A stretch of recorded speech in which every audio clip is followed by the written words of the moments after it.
My husband and I were married in Washington on April 5th. We were coming to London to make it our home. He did not wish to sail on the Lusitania because of the threats of the German embassy, but some of my relatives are Cunard officials, and I have always been a confirmed Cunarder, so I insisted on the Lusitania. On the night before we were torpedoed, something prompted my husband to try on the life belts. We got them down from the top of the wardrobe, and after putting them on, left them under the berths. When the shock came, we were both in the writing room on the top deck. I knew the ship was doomed, but my husband was just as sure she could not sink. However, we went down to the stateroom, got our life belts, and ran back to the top deck, preservers in hand. The ship was listing so that it was very difficult to walk. On 2 occasions, while ascending the stairs, my husband was struck and knocked down. On the deck, he wanted to stand and listen, but I kept in the lead and helped him climb the sloping deck and reach the rail on the higher side. Here, we saw a boat ready to be lowered. Someone shouted, "Women first!" but I refused to get in, insisting on staying with my husband. He seemed dazed and almost unconscious. I put a life preserver on him and then put on my own. In the meantime, the captain had ordered the boats not to be lowered. A bosun standing beside me on the deck said, "We're resting on the bottom. We cannot sink." This statement calmed most of those about us. My husband sat down on the collapsible boat. He seemed unable to stand. There we remained for several minutes, holding onto the rail in order to keep from sliding down the inclined deck. Suddenly, I saw a great wave come over the bow, and instantly my husband and all of us were engulfed. As the ship sank, I found I was being carried down under a lifeboat. It got pitch black, then suddenly it became lighter. The dark blue turned to light blue, and then I was in the sunshine, afloat, though I could not swim. Finally, I caught hold of a piece of wood and held on. After a time, a raft carrying 20 men and 1 woman floated by. I begged the men to help me aboard. They did not want to, and it was only when the woman upbraided them that one of the men dragged me up on the raft. There was something wrong with the raft, as it kept capsizing time and time again. Each time it was less buoyant, and almost every time it overturned, one or more of the poor wretches would disappear. I made use of my gymnastic knowledge, and as the raft turned, I crawled hand over hand, always managing to stay on it. Finally, only 6 of us were left, and then the raft sank from under us, and we were left alone in the water. Altogether, it was 3 hours and a half before a torpedo boat came. I saw it in the distance, but was so exhausted and numb with the cold by then that I lost consciousness and knew no more until I recovered aboard the torpedo boat. One of the heroes, whose name has not been mentioned, was aboard that boat. He was Second Officer Burroughs. After the doctor had given me up for dead, he continued to work on me and finally succeeded in reviving me. He did as much for others as well, but he refused to accept even thanks. These words are from Mrs. Annie Elizabeth Adams, a survivor from the RMS Lusitania. Hers is just one of many similar stories of shock, survival, and grief from May 7th, 1915. The sinking of the RMS Lusitania, today, on Shipwrecks and Sea Dogs. The sinking of RMS Lusitania in the midst of World War I is one of the most infamous events in history. The attack on the Cunard passenger liner by German submarine U-20 in 1915 killed over 1,000 civilians and crew and sparked international outrage. The British government called the Germans war criminals. Conspiracy theories raged, and anti-German sentiment heated up in the officially neutral United States. From its celebrated launch until its demise, Lusitania was one of the most celebrated luxury liners of its time, and its destruction had significant global impact.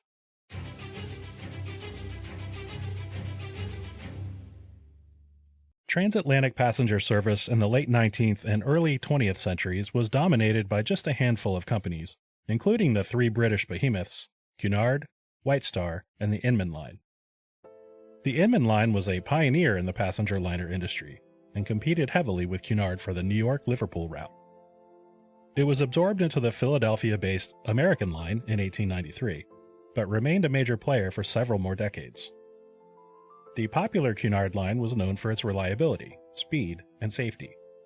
Its ship RMS Campania won the Blue Riband in 1893, and RMS Lucania won it again for Cunard in 1894. The White Star Line was popular for its luxurious ships, such as the Teutonic, Majestic, and Oceanic, and it competed not only for transatlantic routes but for service to the Pacific and Indian Oceans as well. The German companies of the Hamburg Line and Norddeutscher Lloyd also provided fierce competition, especially with the transportation of immigrants. By 1900, Cunard was falling behind its competitors in size, speed, and comfort. Ships such as the Hamburg Line's Deutschland and the Norddeutscher Lloyd's four-funneled Kaiser Wilhelm der Grosse outclassed Cunard's ships. Meanwhile, American tycoon J.P. Morgan had formed the conglomerate International Mercantile Marine, purchased the White Star Line, and had controlling interest in all other North Atlantic passenger lines except Cunard. The only remaining transatlantic British shipping line was Cunard, and this would be a huge problem for the United Kingdom if war broke out. To meet this challenge, Chairman of Cunard, James Burns, the 3rd Baron of Inverclyde, sought help from the British government under Prime Minister Arthur Balfour.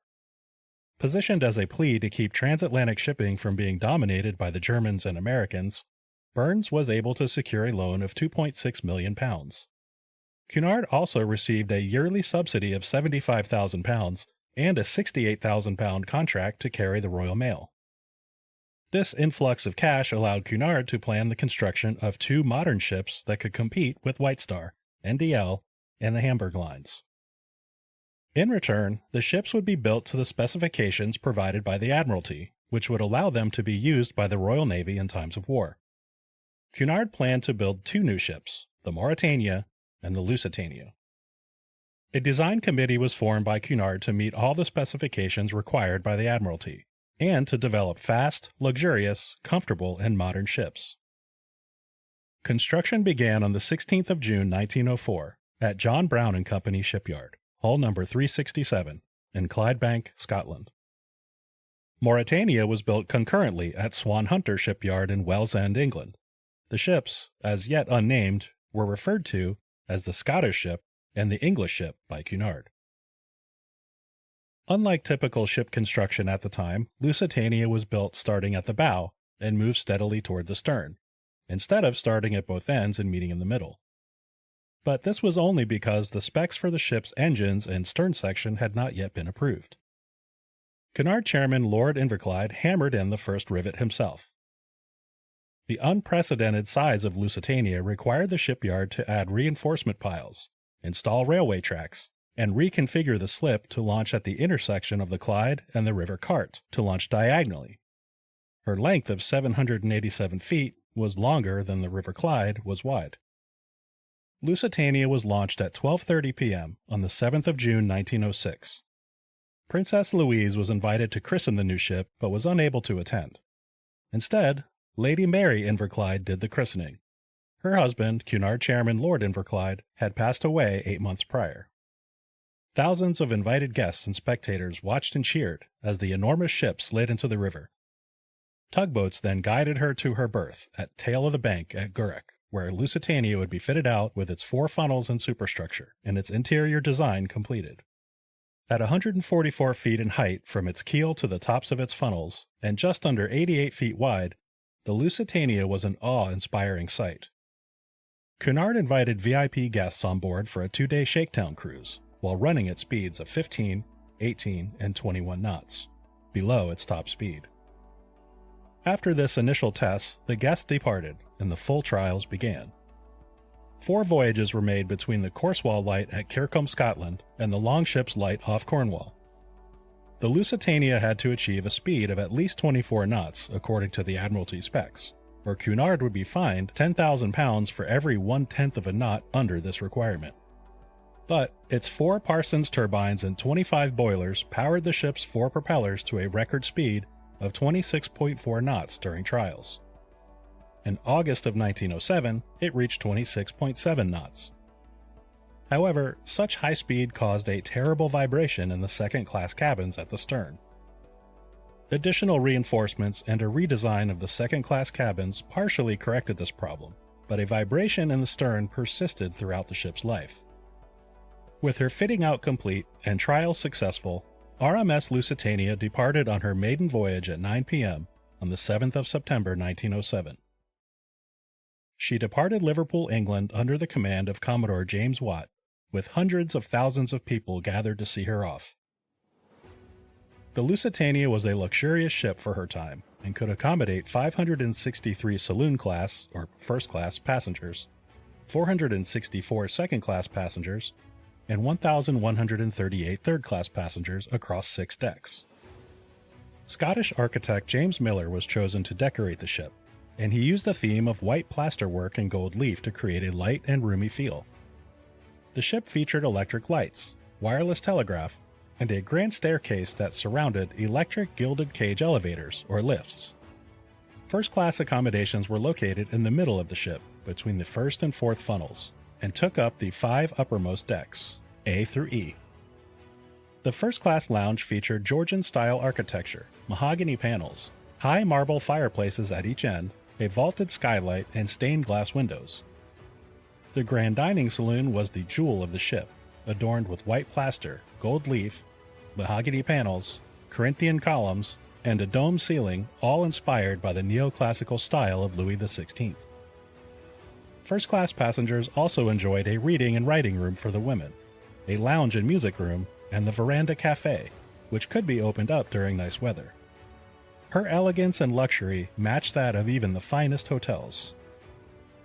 Second-class accommodations located at the stern of the ship were not quite as glamorous or as large, but still very nicely appointed, and certainly comfortable. There was a public lounge and a reading library reserved for the women. Third-class accommodations were plain, but spacious and comfortable. Most passenger ships at the time had large, dormitory-style berths for third-class guests, but Lusitania was designed with more private spaces of 2, 4, 6, and 8-person berths. Each level of accommodation had its own dining saloon, plus a smoking room reserved for men only. Although each class of passengers had their own public spaces, first, second, and third-class passengers were kept completely separate from each other, as was usual for the time. Lusitania was the largest passenger ship in service when she made her maiden voyage.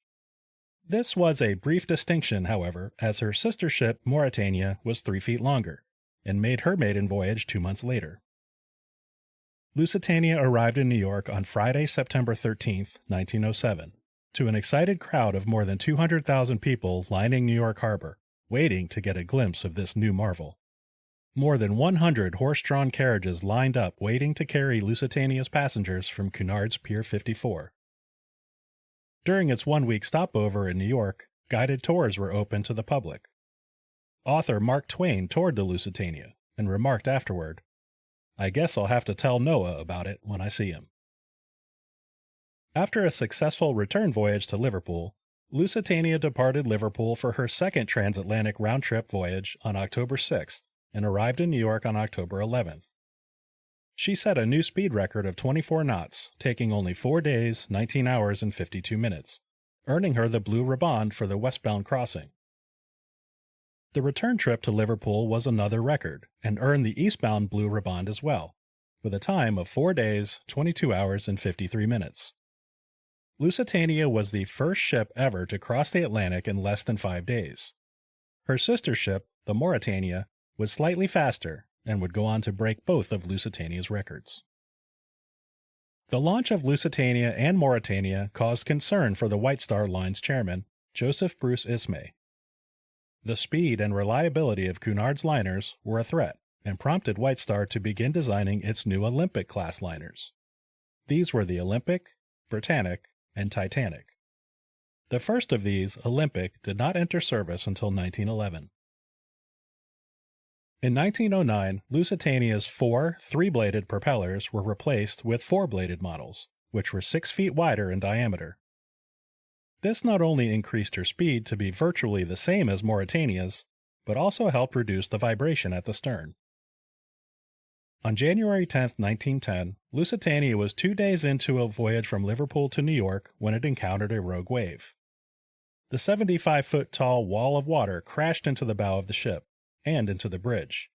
Its forecastle was damaged, the windows were smashed, and the bridge was permanently shifted a few inches aft. Nevertheless, the Lusitania persevered and continued on to New York on schedule. Lusitania, along with many other ships, participated in the 2-week-long Hudson-Fulton celebration in 1909, honoring the 300th anniversary of Henry Hudson sailing up the Hudson River and the 100th anniversary of Robert Fulton's steamboat, the Clermont. With Cunard now competing with the larger and more luxurious White Star liners, in May of 1914, Cunard added another ship to its fleet, the Aquitania. By this time, RMS Titanic had already been lost, but RMS Olympic and RMS Britannic were providing elegant upscale service. Aquitania was a bigger, bulkier, and slower ship than either the Lusitania or Mauritania, but it emphasized luxury over speed. 1914 also brought massive changes not only for Cunard, but to the entire world. The outbreak of World War I, also referred to as the Great War, officially began on the 28th of July, 1914. War had been simmering for years in Europe, and the causes of World War I are complex. However, the opposing alliances are important to understand. On one side were the Central Powers of the German Empire, Austro-Hungarian Empire, and the Ottoman Empire.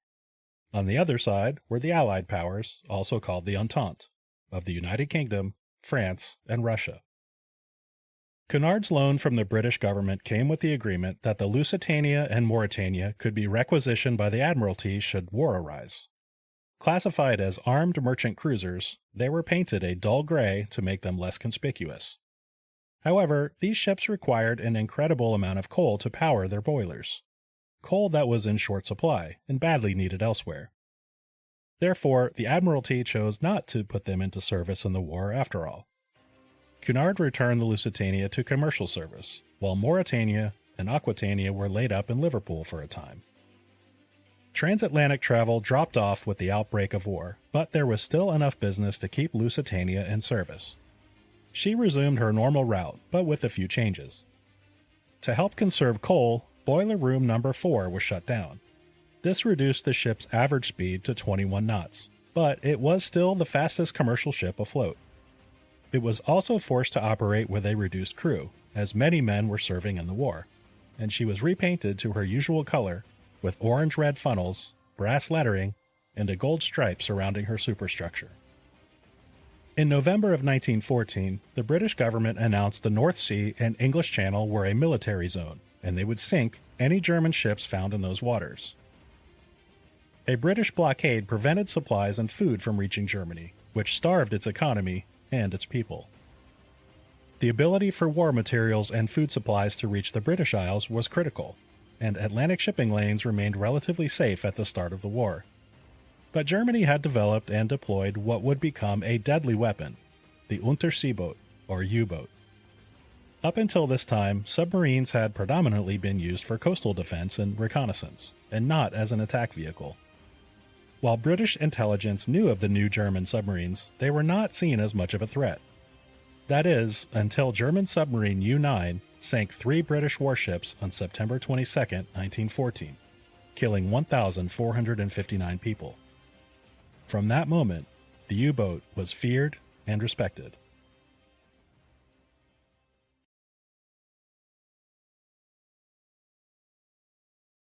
By the end of January 1915, German U-boats had sunk 23 ships, totaling 123,000 tons of shipping. On the 4th of February 1915, Germany declared the waters around the British Isles to be a war zone, and warned that it would fire on any enemy vessels within that area. When the declaration was issued, Lusitania was on voyage from New York to Liverpool. While off the coast of Southern Ireland, Captain Daniel Dow, fearing German U-boats, raised the American flag over the Lusitania, masquerading as a neutral ship. This was a controversial decision and caused political fallout. On February 10, 1915, United States Secretary of State William Jennings Bryan sent a telegram to the U.S. Ambassador in London, Walter Page, reading, "The Department has been advised of the declaration of the German Admiralty on February 4th, indicating that the British government had, on January 31st, explicitly authorized the use of neutral flags on British merchant vessels, presumably for the purpose of avoiding recognition by German naval forces. The Department's attention has also been directed to report in the press that the captain of the Lusitania, acting upon orders or information received from the British authorities, raised the American flag as his vessel approached the British coasts, in order to escape anticipated attacks by German submarines. Today's press reports also contain an alleged official statement of the Foreign Office defending the use of the flag of a neutral country by a belligerent vessel in order to escape capture or attack by an enemy." U.S. President Woodrow Wilson was not pleased, and he warned that British ships flying neutral flags needlessly endangered neutral shipping, while doing nothing to prevent British ships from being attacked. Germany was outraged as well, labeling such actions as illegal. 2 days later, on February 12th, Lord of the Admiralty Winston Churchill wrote a memo to Walter Runciman, the President of the Board of Trade. In part, it reads, "It is most important to attract neutral shipping to our shores in the hope especially of embroiling the United States with Germany. For our part, we want the traffic. The more the better. And if some of it gets into trouble, better still." Churchill further ordered British merchant vessels not to stop for German U-boats and to make an attempt to sink them, presumably by ramming them. He also threatened court-martial for any British crew that stopped and complied with the cruiser laws. In response, Germany issued a warning that all Allied ships sighted within the war zone would be sunk without warning starting February 18th, and this included passenger and merchant ships of its enemies. Churchill again raised the stakes by ordering British merchant vessels to arm themselves and to fire on any German U-boats that attempted to approach. This war of words intensified the arms race over maritime supremacy. The Lusitania was a valuable target for German U-boats, despite it being a passenger ship. On March 4, 1915, U-27, under command of Captain Lieutenant Bernhard Wegener, was lying in wait off the coast of Liverpool. Wegener believed the ship would arrive on the 4th, and he held off firing on other ships so as not to scare away his big prize. He patiently waited through March 5th before returning to Germany, and the Lusitania arrived safely the following day. A month later, the Lusitania arrived at Liverpool after another eastbound voyage. Captain Dow then reported to be very ill and went on sick leave. Captain William Thomas Turner was chosen to temporarily take his place. Turner had previously served as captain of the Lusitania, as well as the Mauretania and Aquitania. On April 17th, the Lusitania departed Liverpool for New York for her 201st crossing of the Atlantic, and arrived safely in New York a week later. Following her arrival, more changes were made to the Lusitania. Her superstructure was again painted a dull gray, and her funnels were painted black. New instructions for avoiding U-boats were received, as well as orders to not fly any flags at all within the designated war zone. But no further attempts were made to disguise her, as the ship's profile was very well known, especially her 4 funnels. The escalating tensions and increased U-boat activity caused German Americans in New York to worry about U-boats attacking ships and killing American citizens. Knowing this would cause anti-German sentiment, the German embassy published a warning in 50 U.S. newspapers across the country, warning American passengers not to travel on the Lusitania's next trip, scheduled to leave May 1st.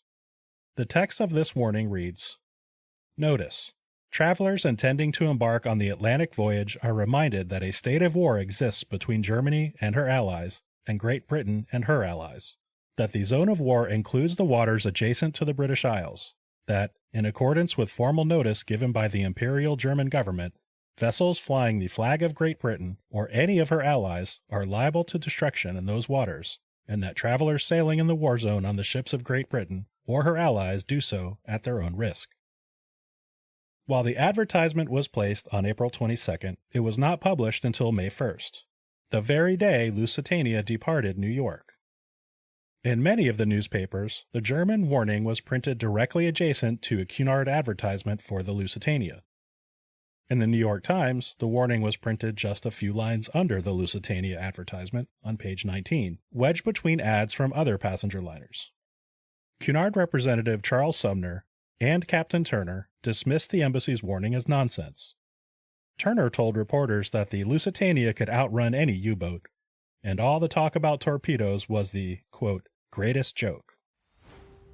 Mysteriously, approximately 50 telegrams were sent to the more affluent passengers booked for the Lusitania's next voyage, such as millionaire Alfred Vanderbilt and Broadway producer Charles Frohman.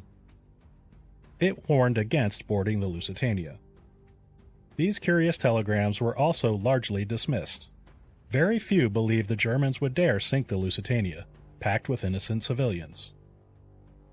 Second-class passengers Theodore and Belle Naish boarded the Lusitania on May 1st, and were given a newspaper showing the warning from the German embassy.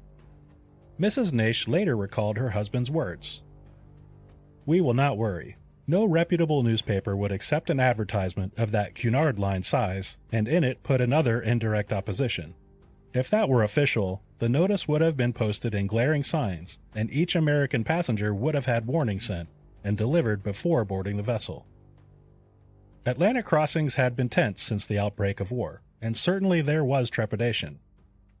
There were some last-minute cancellations, such as famous Italian conductor Arturo Toscanini, who cut his time short in New York and boarded the Italian liner Duca degli Abruzzi to return to Europe.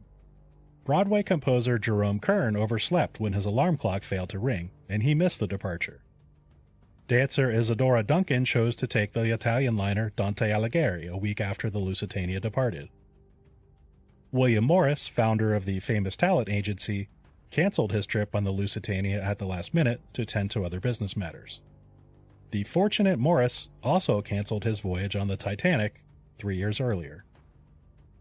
Lusitania was scheduled to depart New York at 10 a.m. on May 1st. However, the Cunard ship Cameronia had just been requisitioned by the Admiralty, and its 41 passengers had to be transferred to the Lusitania. As passengers waited to depart, they wondered if the delay meant there was a problem, or perhaps the captain or Cunard itself had decided to take the warning seriously. Finally, at 12:20 p.m., with a light rain falling, the Lusitania departed Pier 54, with 1,264 passengers and 693 crew. Shortly after departure, 3 German stowaways were discovered in the port-side steward pantry. Staff Captain James Anderson had the men arrested and placed in custody below decks. The men were interrogated by undercover detective William Pierpont of the Liverpool Police, with the aid of translator Adolf Peterson, but they refused to answer any questions. The only statement Pierpont could get out of them was that they would, quote, show Winston Churchill how to trim his navy. The stowaways were reportedly carrying photographic equipment and were determined to be German spies. As the Lusitania chugged across the Atlantic, some passengers became frustrated by the lack of any lifebelt instructions or lifeboat drills. Second-class passenger Ian Holborn became vocal about the lack of safety drills, so much so that he was scolded by the captain on May 4th, and ordered to cease as he was upsetting the passengers. Saloon passenger George Kessler complained directly to Captain Turner about the need for lifeboat drills, and was told in no uncertain terms to stop interfering. On May 6th, the Lusitania entered the waters of the war zone. Captain Turner ordered a shipwide blackout, covered the skylights, ordered additional lookouts, had the lifeboat swung out, and ordered no smoking outside on the decks. To the surprise of the captain and crew, no escort vessel was present to greet them. At 11:50 p.m., Lusitania received a submarine warning from the Admiralty, but Captain Turner found it insufficient and lacking any real actionable details. From the time Lusitania departed New York until May 7th, German U-boats had sunk 23 ships off the coast of southern Ireland, including SS Candidate on May 6th. None of those sinkings were reported to the Lusitania. As heavy fog set in at 6 a.m. on May 7th, extra lookouts were posted, additional soundings were taken, and Captain Turner slowed to 18 knots. He also routinely sounded the ship's foghorn, much to the displeasure of the passengers, who thought it unwise to announce the ship's position while passing through a war zone with known U-boat activity. At 10 a.m., the fog lifted, and Lusitania continued on towards Ireland in clear weather. Another submarine warning was received from the Admiralty at 11:55 a.m., reading, "Submarine active in southern part of Irish Channel. Last heard of 20 miles south of Konigsberg light vessel. Make certain Lusitania gets this." With this notice, Captain Turner changed course to the northeast, in order to move closer to the coast of Ireland and away from the reported U-boat activity. At approximately 1 o'clock p.m., another warning was received from the Admiralty, stating a U-boat was spotted at Cape Clear, heading west. This was a relief to Captain Turner, as Cape Clear was 20 miles behind him, and the U-boat was heading away. German submarine U-20, commanded by Walter Schweiger, was patrolling the waters off the coast of southern Ireland. It had already sunk the Earl of Latham, SS Candidate, and SS Centurion in just the last 2 days. U-20 was short on fuel and had only 3 torpedoes remaining, but Schweiger was still hopeful to get a shot at his much sought-after target, the Lusitania. At 1:20 p.m., glaring through his periscope, Schweiger spotted a vessel in the distance and shouted to his pilot, "4 funnels, schooner rig, upwards of 20,000 tons and making about 22 knots." The pilot confirmed it was either Lusitania or Mauretania, which were both listed as armed cruisers in their documentation. Schweiger then ordered U-20 to submerge to 11 meters and proceed to intercept. 5 minutes later, U-20 rose to periscope depth. Schweiger could still see the Lusitania, but the ship was not in line for a torpedo attack. At 1:45 p.m., Captain Turner changed course again, returning to 87 degrees, almost due east, and parallel to the Irish coast. This was exactly what Walter Schweiger had hoped. He maneuvered his vessel into position, and when Lusitania was at a distance of 700 meters, he gave the order to fire 1 torpedo. The underwater missile hissed through the water at 38 knots at a depth of 3 meters toward the unsuspecting passenger ship, leaving a foamy wake behind it. Seaman Leslie Morton, a lookout on Lusitania's bow, spotted the incoming torpedo and shouted, "Torpedoes coming on the starboard side." There was no reaction from the bridge, and Seaman Thomas Quinn again shouted from the crow's nest, "Torpedo, starboard side, sir." Crewman John O'Connell was outside, on the deck during his lunch break. He noticed the ship was steaming dead ahead, which was unusual in the war zone. Typically, the ship would be sailing in a zigzag pattern as an evasive maneuver from submarines. Just then, he heard a thud, and moments later, an enormous column of water shot up from the starboard side. Commander Walter Schweiger of U-20 dictated the following into his ship's log. 2:10 p.m. Clean bow shot at 700 meters range. Angle of intersection 90 degrees. Estimated speed 22 knots. Torpedo hit starboard side right behind the bridge. An unusually heavy detonation takes place with a very strong explosion cloud, far beyond front funnel. The explosion of the torpedo must have been followed by a second one, and he added with a question mark, boiler or coal or powder. Passengers were rocked in their respective dining saloons, as they were just finishing their midday meal. Captain William Thomas Turner ordered a turn toward the coast of Ireland, but helmsman Hugh Johnston overcorrected to port. Turner ordered the ship back to starboard, but by this time, the ship's hydraulics had been damaged, and the ship was not responding. More and more water was forced into the damaged hull as it moved through the water. Soon after, the ship lost steam pressure and the Lusitania was left to drift. Radio operators Robert Lath and Donald McCormick fired off SOS messages which were received in Queensland, now Cove, but it would be hours before any vessels could reach the Lusitania, which was more than 10 miles offshore. Electricity was lost when the ship's power plant failed, forcing the radio operators to switch over to emergency battery power. The Lusitania was designed with coal bunkers that doubled as longitudinal bulkheads along its port and starboard sides. Immediately, the ship began to lift starboard and toward the bow, 15 degrees at first, then over 20. Many passengers struggled with their lifebelts, as no instructions had been given to passengers previously. There was not yet a panic, as nobody believed the Lusitania could sink. Confused, they wandered around, wanting to know what was happening and where they should go. Some, such as first-class passenger Charles Laureate Jr., assisted others with their lifebelts. As the ship slowed to a stop, approximately 5 minutes after being torpedoed, Captain Turner issued the order to abandon ship. The Lusitania's forecastle was at this time completely submerged. Radio operator Robert Lath sent out another message. "Come at once, big list, 10 miles south of the head of Old Kinsale." He repeated this message until the ship went down. Lusitania had 48 lifeboats, 22 of which hung from the davits, 11 on each side. They could accommodate 1,323 passengers, and an additional 26 collapsible lifeboats were located underneath or near the other lifeboats.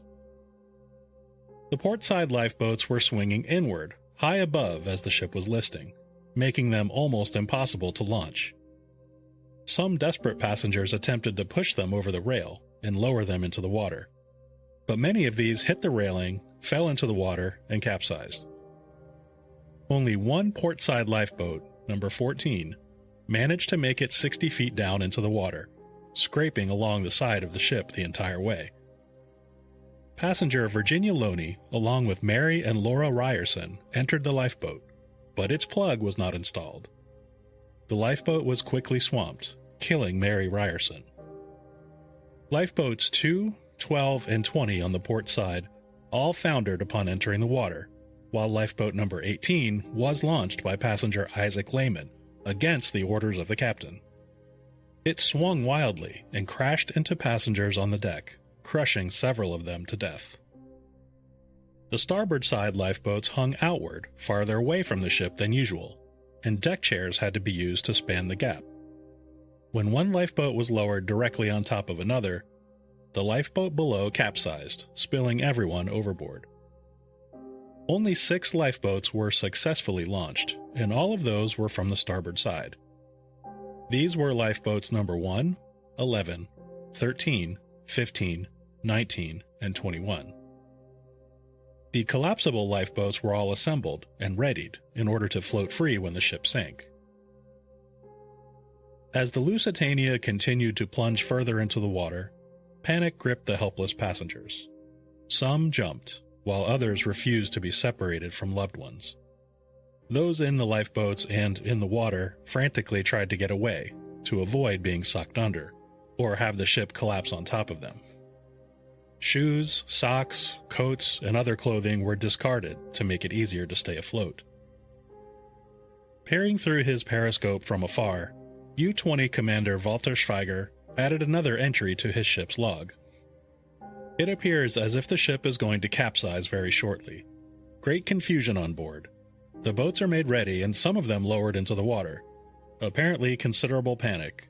Some boats, full to capacity, are rushed from above, touch the water with either stem or stern first, and founder immediately.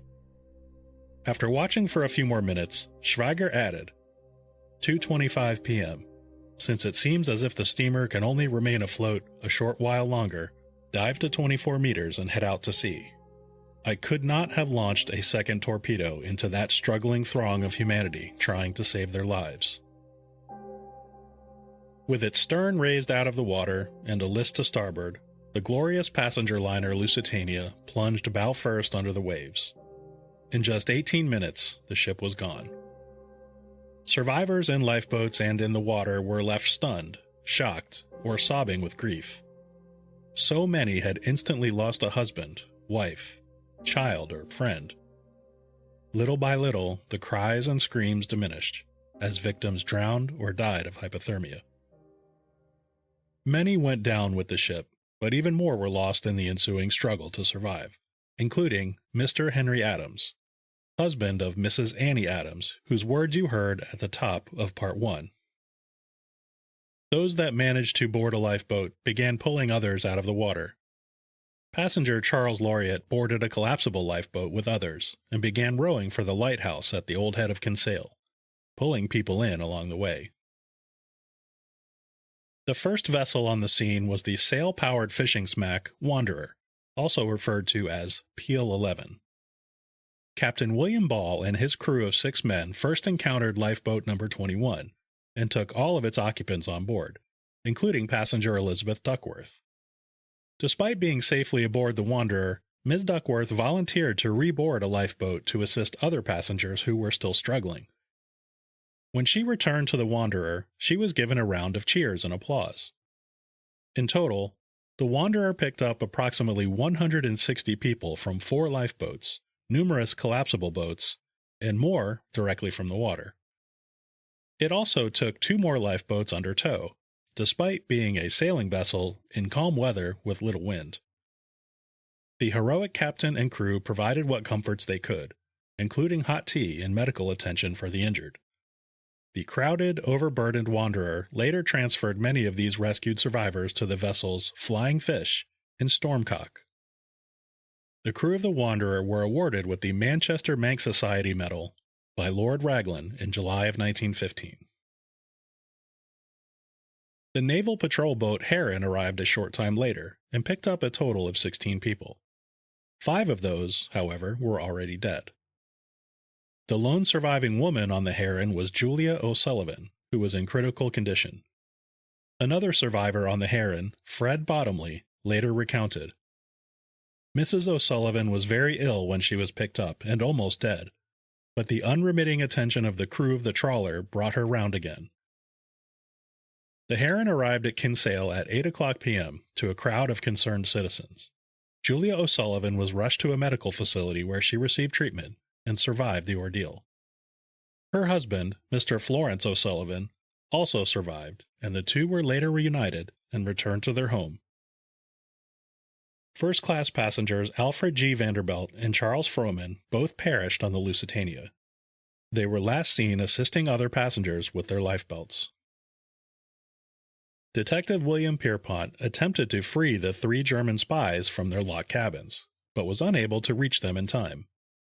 Pierpont survived the sinking, but the 3 spies perished, along with their secrets. More rescue vessels arrived on the scene, including the Elizabeth, Daniel O'Connell, and the Bluebell, which had picked up Captain William Thomas Turner. The captain had desperately held on to a wicker chair while waiting for rescue.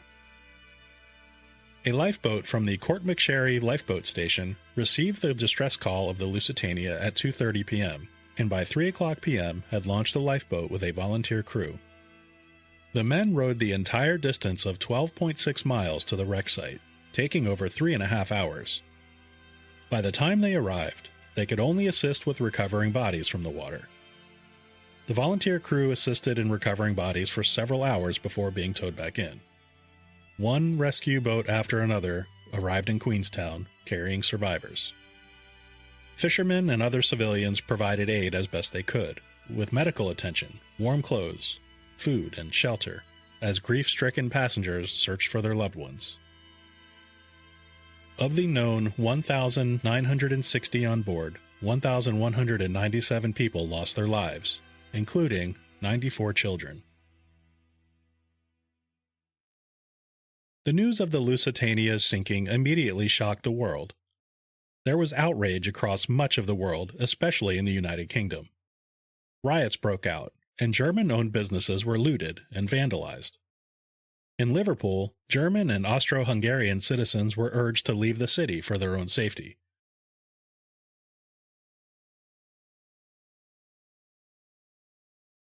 Kaiser Wilhelm II of Germany, cousin of King George V of England, was expelled from the Order of the Garter and his banner removed from the chapel at Windsor Castle. One British newspaper called it "murder by savages drunk with blood." People all over the UK were outraged, calling the Germans murderers and war criminals. Elsewhere, the news was just as shocking. In Canada, the city of Victoria declared martial law. The Dutch Telegraph newspaper described, "Criminal is too mild a word to be applied to this outrage. It is devilish." Vitriol for Germany outpoured throughout the United States as well. The Minneapolis Journal railed, "Germany intends to become the outlaw of nations. Perhaps we are yet to witness savagery carried to its ultimate perfection." In Germany, the sinking of the Lusitania was seen as a triumphant victory of war, and Walter Schweiger was welcomed home as a celebrated hero. He received cheers and salutes from fellow sailors as they greeted him when he sailed into port. Poems were written about his accomplishment, and he was awarded medals, including the Iron Cross. The German government defended their actions, citing their prior declaration of the war zone. The Admiralty listed the Lusitania as an armed merchant cruiser in its list of naval vessels, they pointed out, and that the Lusitania was a valid target of war.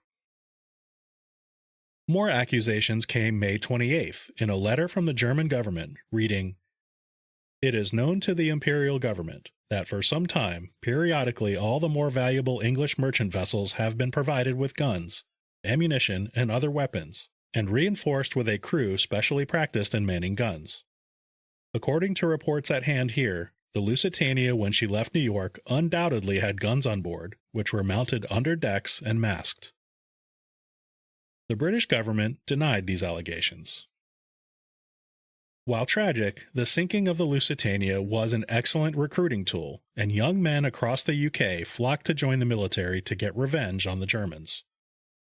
First Lord of the Admiralty Winston Churchill knew this, stating, "The poor babies who perished in the ocean struck a blow at German power more deadly than could have been achieved by the sacrifice of 100,000 men." While most passengers on the Lusitania were British or Canadian, 128 Americans were killed. The American public was outraged and could not fathom what they saw as an atrocity carried out on civilians. In London, American Ambassador Walter Hintz was incensed, declaring, "The United States must declare war or forfeit respect." In Berlin, American Ambassador to Germany, James Gerard, had a heated exchange with German Deputy Foreign Secretary Arthur Zimmermann. Pounding his fists on his desk, Zimmermann threatened, "Germany has 500,000 German reservists in America who would rise in arms against your government if your government should dare to take any action against Germany." Not backing down, Gerard responded, "There are 501,000 lampposts in America, and that was where the German reservists would find themselves if they tried any uprising." But statements from President Woodrow Wilson were much milder, at least at first. He was staunchly anti-war, and was careful not to upset the balance of the country's neutrality. He issued 3 statements, now referred to as the Wilson Notes, between May 13th and July 21st. His first note began with the words, "In view of recent acts of the German authorities in violation of American rights on the high seas, which culminated in the torpedoing and sinking of the British steamship Lusitania on May 7, 1915, by which over 100 American citizens lost their lives, it is clearly wise and desirable that the government of the United States and the Imperial German government should come to a clear and full understanding as to the grave situation which has resulted." Former President Theodore Roosevelt, not surprisingly, disagreed with Wilson's stance, and was publicly critical of the president. In Wilson's second note, he denied the German claims outright, and called the sinking of the Lusitania an attack on innocent civilians. This second note prompted Secretary of State William Jennings Bryan to resign, believing Wilson's letter to be too aggressive, and that it threatened the neutrality of the United States. A third note from Wilson issued on July 21st was a wordy reprimand of Germany, ending with an ultimatum. "Repetition by the commanders of German naval vessels of acts in contravention of those rights must be regarded by the government of the United States, when they affect American citizens, as deliberately unfriendly." At the heart of the issue were the German claims of the Lusitania being armed with guns and carrying munitions. In fact, the Lusitania's supplementary cargo manifest does include records of munitions on board. This manifest lists 1,250 cases of shrapnel artillery shells, 18 cases of fuses, 4,200 cases of small arms cartridges, and a large quantity of aluminum powder and bronze powder. A Board of Trade inquiry into the sinking was conducted in June of 1915, presided over by Lord Mersey. The subsequent Mersey Report includes the following statement regarding this cargo. "The cargo was a general cargo of the ordinary kind, but part of it consisted of a number of cases of cartridges, about 5,000. This ammunition was entered in the manifest. It was stowed well forward in the ship on the orlop and lower decks, and about 50 yards away from where the torpedo struck the ship. There was no other explosive on board. It goes on further, denying all of the German accusations regarding the Lusitania. These statements are untrue. They are nothing but baseless inventions, and they serve only to condemn the persons who make use of them. The steamer carried no masked guns, nor trained gunners, or special ammunition, nor was she transporting troops or violating any laws of the United States. A New York judge ruled that the Lusitania was carrying small arms munitions, but these did not constitute war munitions, and added that the Lusitania had not been armed and had not carried any high explosives. The damage had been done, and the world watched and waited to see if Germany would continue its aggressive U-boat policies within the war zone. The 3 stowaways died on board the sunken vessel and could not be interrogated. Steward John Neil Leach was suspected of being in league with these spies. He spoke fluent German and had known contacts with German sympathizers. Leach, like the 3 spies, died in the sinking. The determination was made that they were spies based on their complete refusal to answer any questions. It was later surmised that they were connected to a known German spy ring operating in the United States, led by German naval attaché to Washington, Karl Boyed, and German Army attaché Franz von Papen.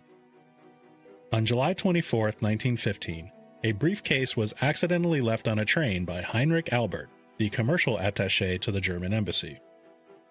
This briefcase was quickly snatched up by Secret Service agents who had been following him.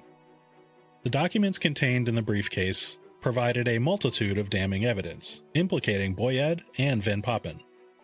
The evidence gathered implicated the German spies of attempting to blow up a bridge between Maine and New Brunswick, forging American passports for German agents, raising a fund of $1.3 million to induce longshoremen and munitions workers to go on strike, plans to stage a military coup in Mexico, and placing bombs on numerous ships leaving Hoboken, New Jersey for Europe, which carried munitions and supplies to the Allies.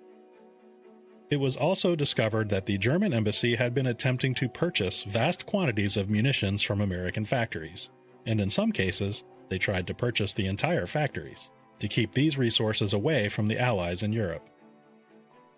This spy network also included involvement by Paul Koenig, a very shady character. Prior to the war, Koenig ran a private investigation company and handled requests from the German-owned Hamburg America Line. His company was involved in guarding the piers and vessels of the Atlas Line in New York, a subsidiary of Hamburg America.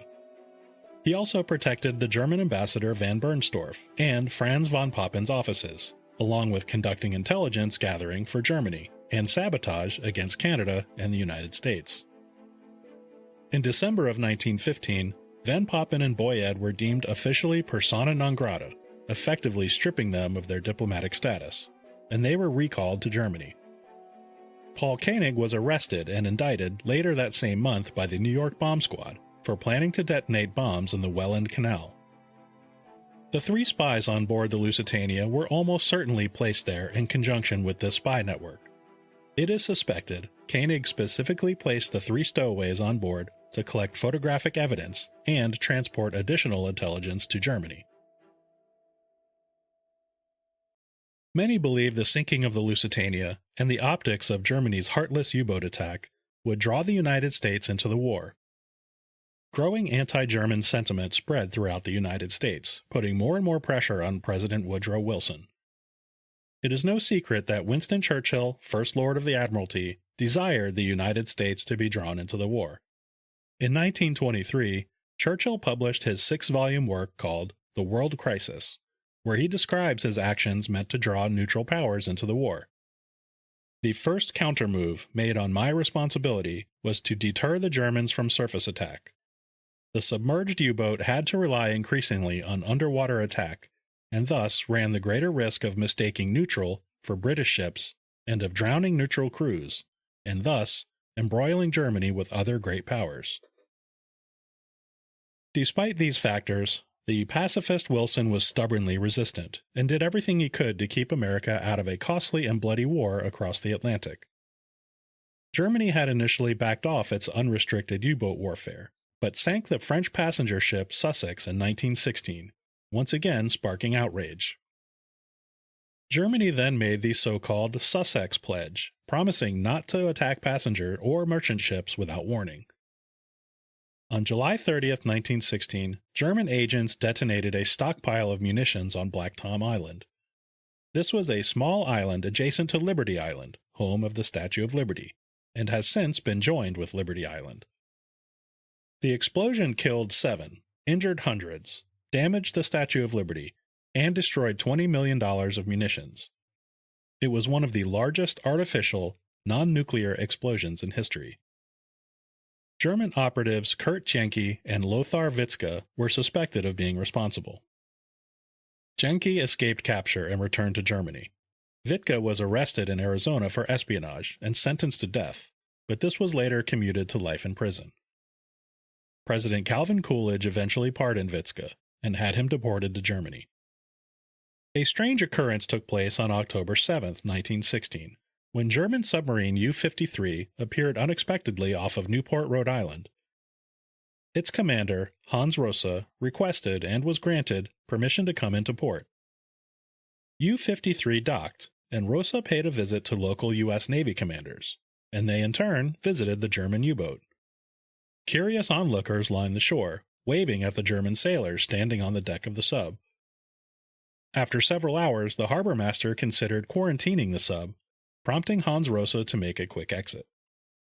The very next day, U-53 sank 3 British cargo ships, a Dutch cargo ship, and a Norwegian cargo ship, totaling almost 21,000 tons of shipping.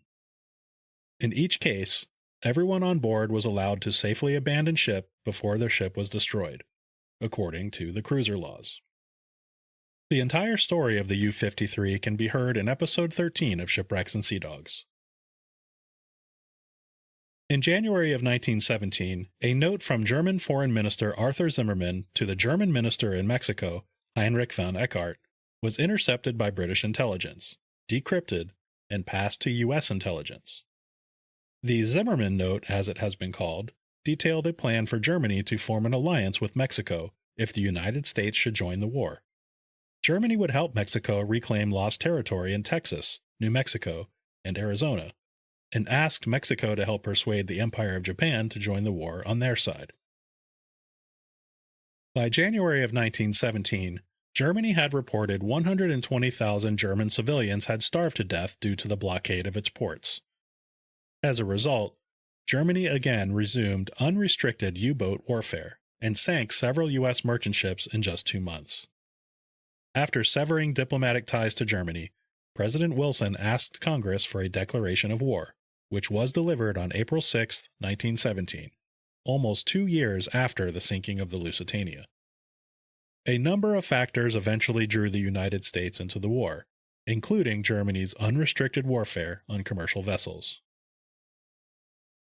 In the fallout of the Lusitania's loss, Captain William Turner was charged by the Admiralty with failure to avoid headlands, or sailing too close to land, failure to steer a mid-channel course, failure to steam at full speed, and a failure to zigzag.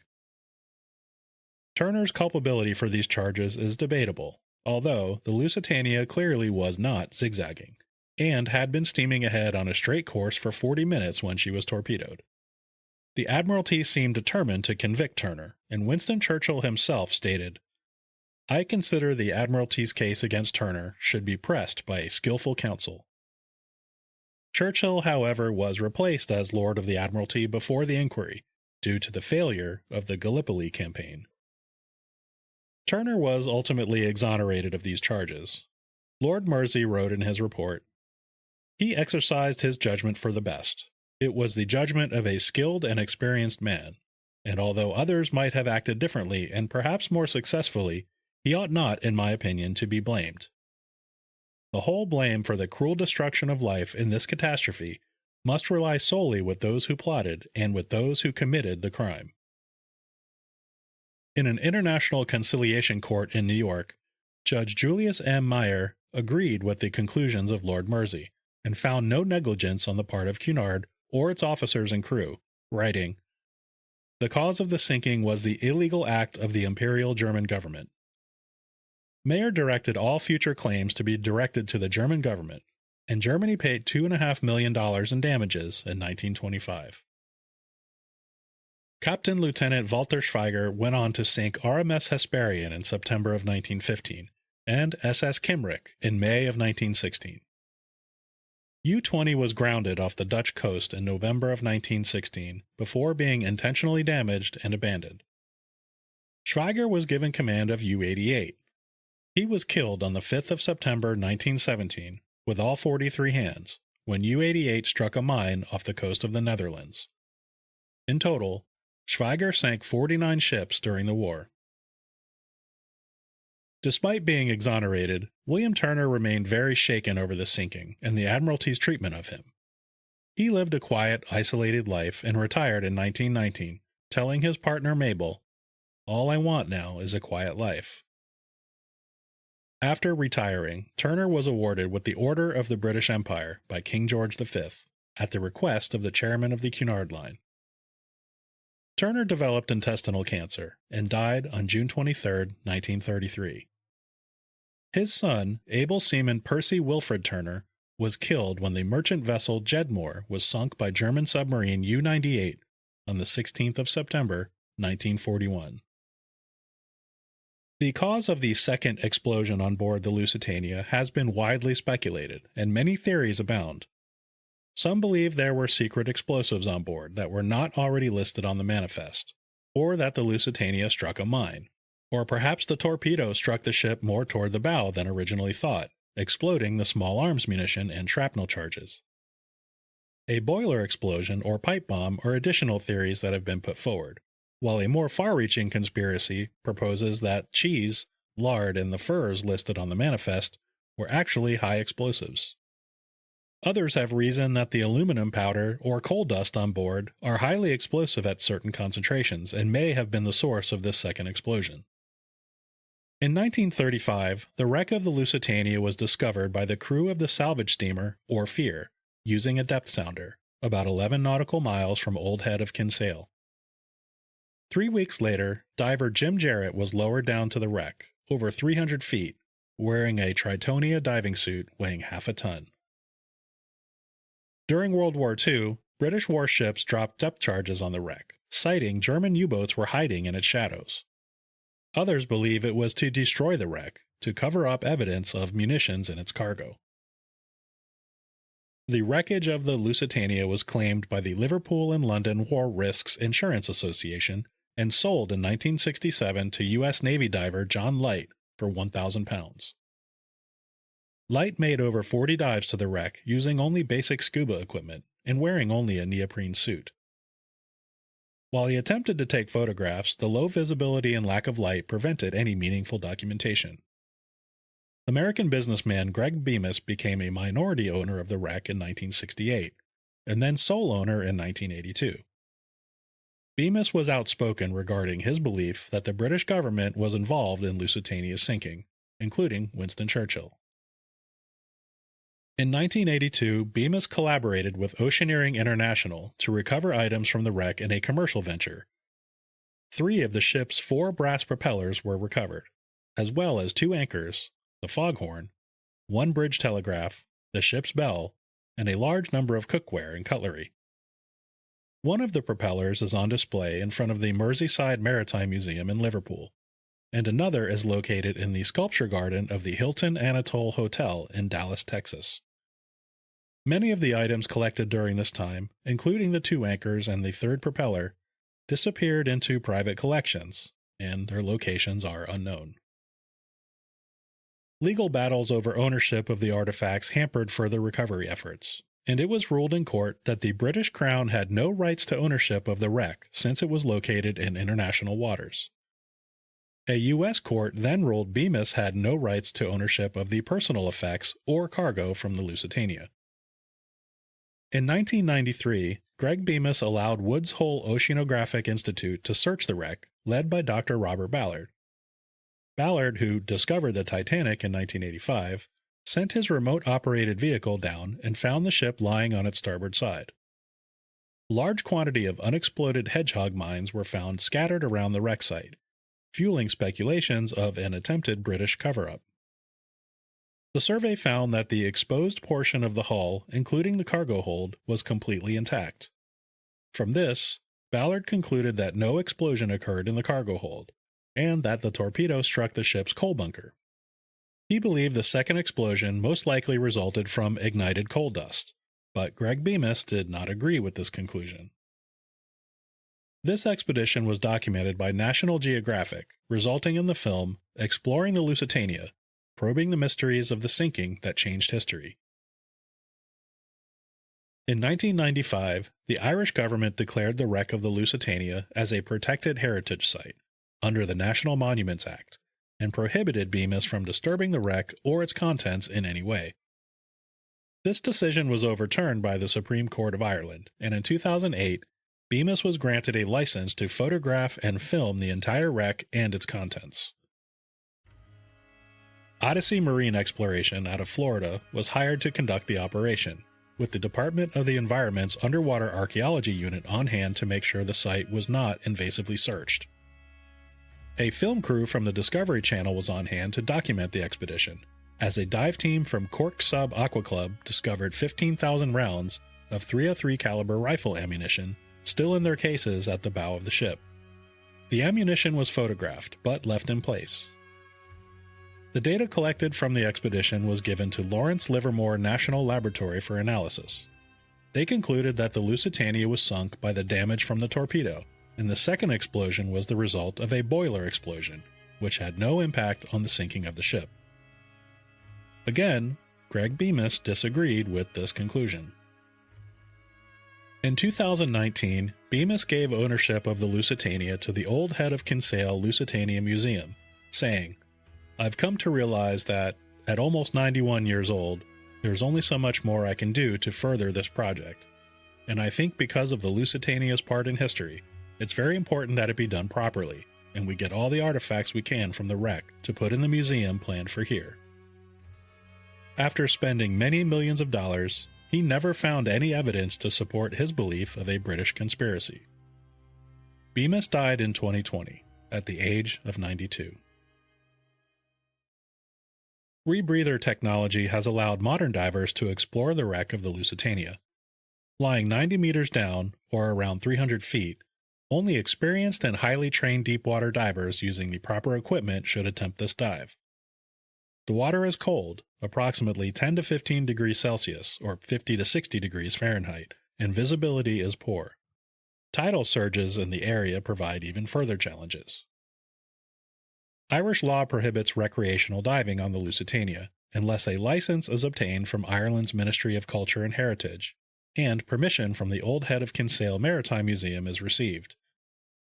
Disturbing or removing any artifacts is prohibited, and dive expeditions are monitored by appropriate authorities. On the 100th anniversary of the Lusitania's sinking, Irish diver Eoin McGarry was given special permission to leave a metal memorial scroll listing all the names of those who perished. The scroll was attached to the domed skylight of the first-class lounge, one of the most identifiable features of the famed ship.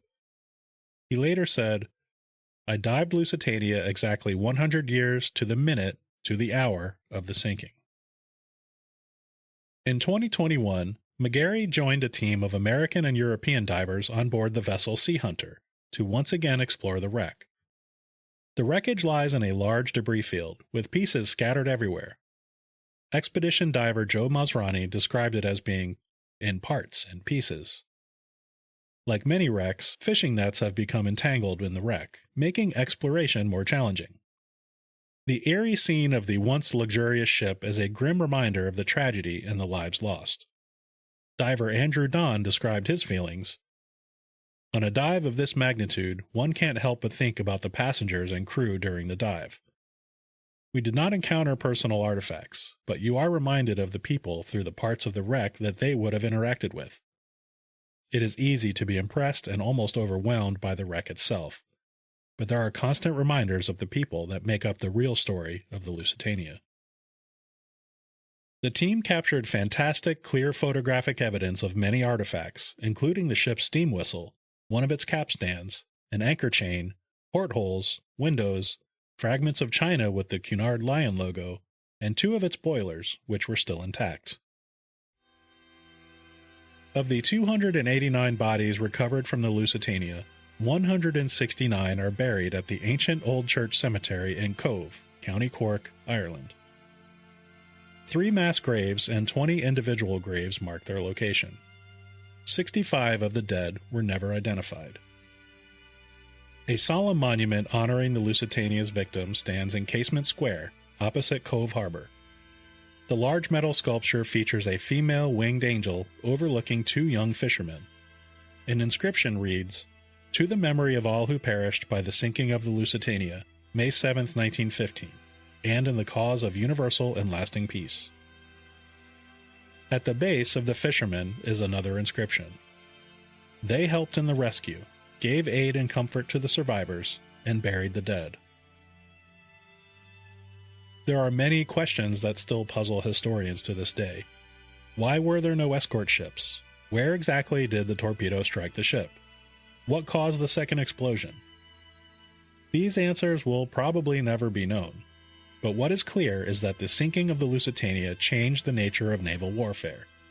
This war of attrition attacked commerce, making civilians fair game.